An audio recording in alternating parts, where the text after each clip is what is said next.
Hi, I'm Jeremy. Welcome to Back 40 Auto Works. Um, Got an update today. Usually I'm out here filming the Buick, and if you've been watching my channel, and thank you very much if you have, I appreciate it. Um, we run into a snag with the Buick right now. For those who haven't seen it, we're trying to put a 5.3 in the old Buick here. Got the motor and transmission bolted up and about to go in the car, and found out that we had rust in the cylinder because the engine wouldn't rotate. So we had to tear it all apart, and I ended up having to go down the countryside and find a piston for it. And there's a few other things I'm waiting on. So to make a long story short, that's on hold for a few days. So I figured while I'm out here, I need to have something to show you guys. So I'm going to take the camera out and show my other projects. We've got quite a few here. I have a problem in that I've started many projects and never finished any. The excitement to keep a project going is often trumped by, the idea of a new project. I see something else I like, so I kind of put something on hold, and I end up with, lo and behold, I got 3 projects now. A couple more, and I'm going to start. And like most of you guys, I'm on the internet all the time looking at cars and stuff. So every now and then something else finds its way home. So anyway, I'll walk you around what I have and show off some of the other projects at the 40 here, and you guys can get an understanding for what we're doing. This, of course, is the Buick, that the main project right now. It's a 78 Skylark. My daughter saw it when I brought it home and fell in love with it, so it might end up being her first car. We call it her car.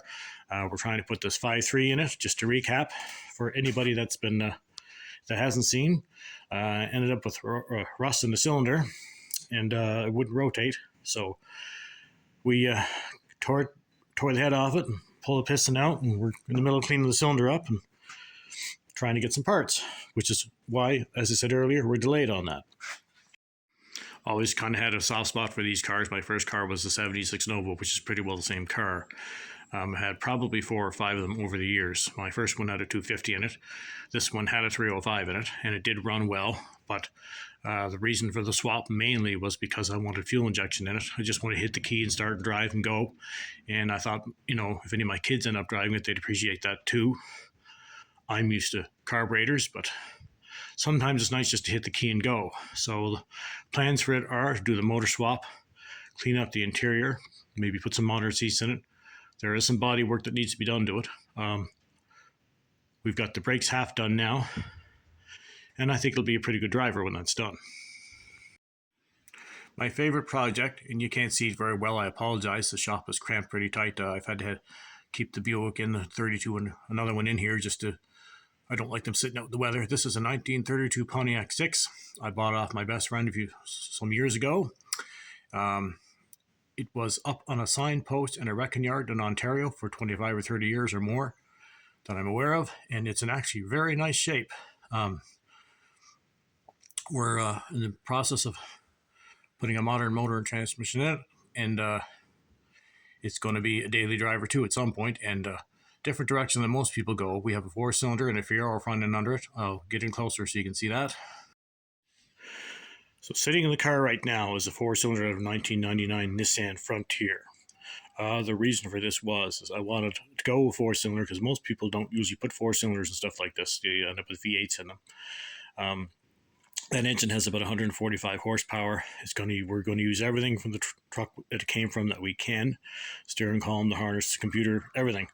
The car itself didn't weigh a whole lot when it was new. It weighed about 2,700 pounds with a cast iron 6 and a cast iron transmission behind it. So going to this modern motor and transmission, I'm figuring we're saving at least 400 or 500 pounds. We could be down around 2,100 or 2,200 pounds, although I'm expecting it'll be on the street around 2,300 pounds at the most, all said and done, and 145 horsepower. So that's not too bad. I should get 30 miles a gallon and still have a fun little car to drive.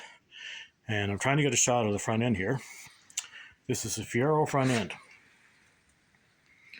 I was trying to figure out what to do with it when I was visiting a friend, and as far as the front end, because I wanted modern brakes in it. And he said, "Oh, come out, I got something to show you." And he was building a 26 Chev, and he had a Fiero front end sitting under his, and they're a lot like a Mustang too, in that they can come out mostly in one piece. And of course, disc brake front end, those spindles, I don't know if you can see them, are pretty well the same spindle that's on the Chevette. The only difference between the Fiero Chevette front ends is the Fiero is a few inches wider, and then of course it has a 5-bolt pattern, 5x100, as opposed to the Chevette being 4x100.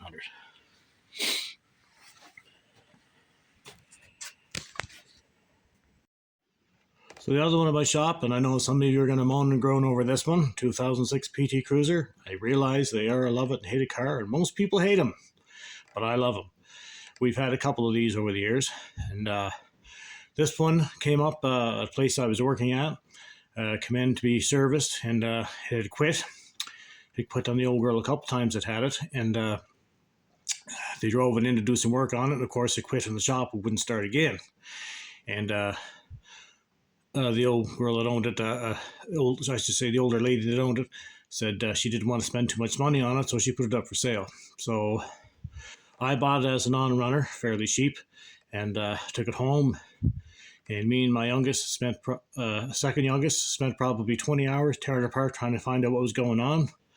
And ended up we had some rotten ground wires. So although it took 20 hours of labor, the actual cost to fix it was about $12, which was quite nice. And we got it running and driving, and I ended up putting a brake caliper on it, and I drove it for a year trouble-free. So this car really doesn't owe me a whole lot. It's actually been a great little car. The roof works. The AC don't. We'll have to tear in it again to see what's going on there. Plans for the car really are a bit of body work and a paint job. And the stereo is absolutely terrible. My youngest girl said, "Daddy, that needs boom boom." So I guess we'll put a bigger stereo in it at some point. And I always kind of thought it would be nice to do some old school hot rod or scallops on it because I really like that kind of thing. We'll see about that. I'm not really sure. I do want the car to still look, half decent.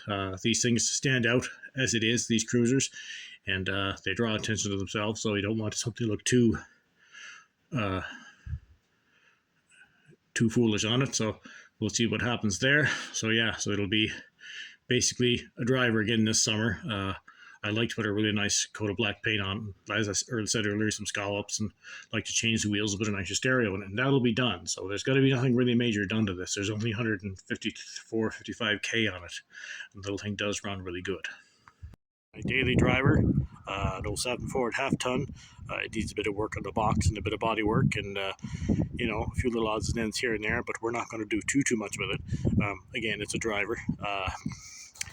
My oldest girl, who we're building the Buick for, may actually end up driving this instead at some point. She can't decide whether she wants the truck or the car, but she has a choice between the two of them. If nothing else, it's going to do duty as my daily driver for a year or two, and we'll go from there with it. This old girl here is a 1941 Chrysler Imperial 8-passenger sedan. I picked it up 11 years ago, and I couldn't keep my mind off it when I saw it on the highway there for sale. So we drug it home. It had a straight 8 in it, and it run really nice. But problem with the car was it was one of those cars I couldn't get anything for.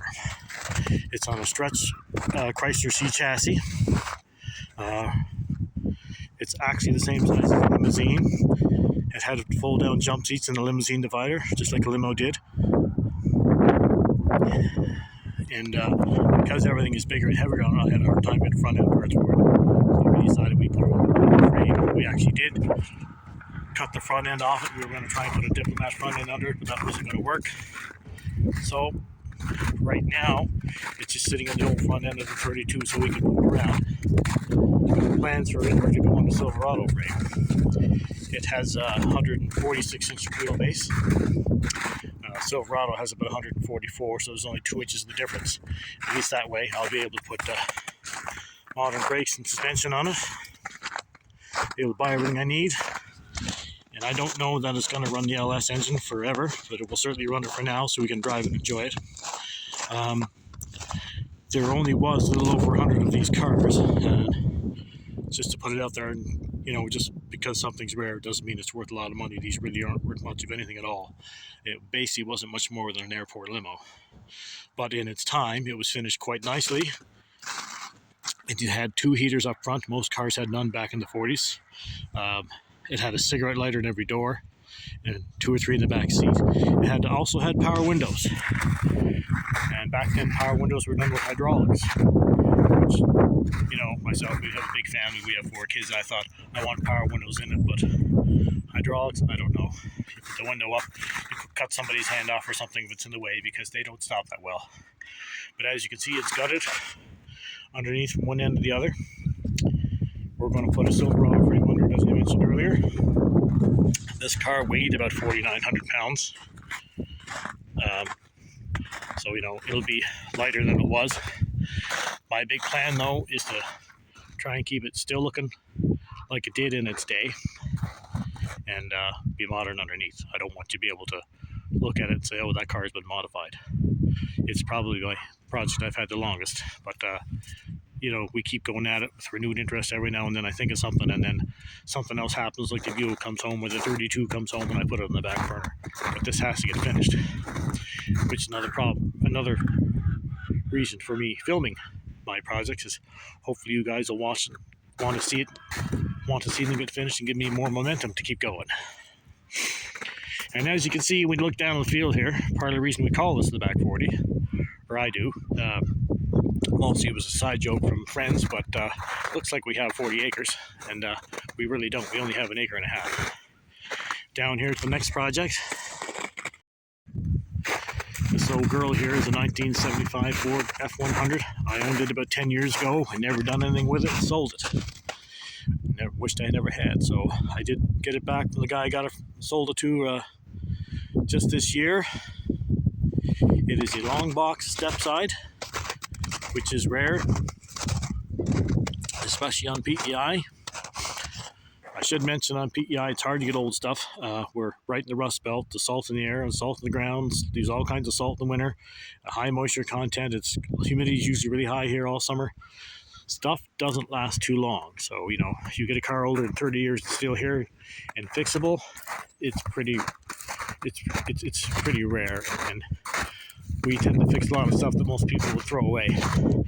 Now, this truck was born with a 6-cylinder in it, big heavy 4-speed. The 4-speed's still in it. There's no engine in it now. I'm not really sure what I'm going to put in it. I do have a few LS's. I really don't want to put an LS in everything. I'd like to put a Ford engine back in it. This back fender, as you can see, is pretty well the worst part of the truck. But everything is fixable. Some holes up here along the drip rails above the windshield. We'll cut that all out and fix it. The inside of it's quite nice. Somebody took the time to put a custom dash cover on it. You can see up above the back window there's some rust in there. But this old truck, other than some floor work and stuff, doesn't need a terrible amount of work. This is going to be my truck.